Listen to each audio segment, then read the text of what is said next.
Lalaki ang taong hindi pwedeng umiyak, magbibigay sapatos at sanay ng magyabak.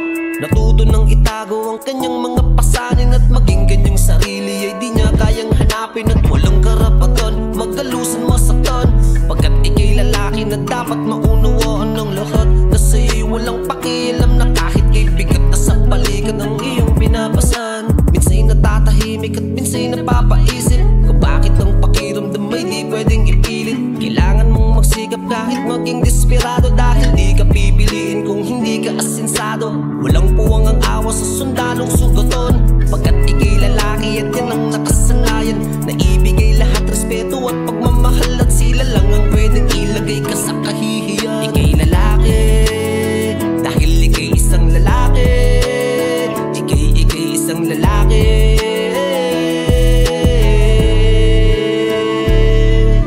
Minahal ka ba talaga dahil nararamdaman niya, o nakita niya sa iyong magiging komportable siya? Pinili ko ba niya na makasama habang buhay, o pinili ko lang niya dahil sa iyong mabibigay? Nakita niya ba ang nilalaman ng iyong puso, o nakita niyang higit na ika'y pwedeng maabuso? Nabigay mo ang lahat, ituro ng kanyang daliri. Yun lang ang dahilan kung bakit siya nananatili. Paano kung hindi mo na masungkit ang mga bituin? Paano kung ang braso mo'y sa pag-abot na ay bitin? Paano kung ika'y wala nang maipipika? Paano kung hindi ka na yung taong nakilala niya? Walang puwang ang awa sa sundalong sugaton, pagkat ika'y lalaki at yan ang nakasanayan na ibigay lahat respeto at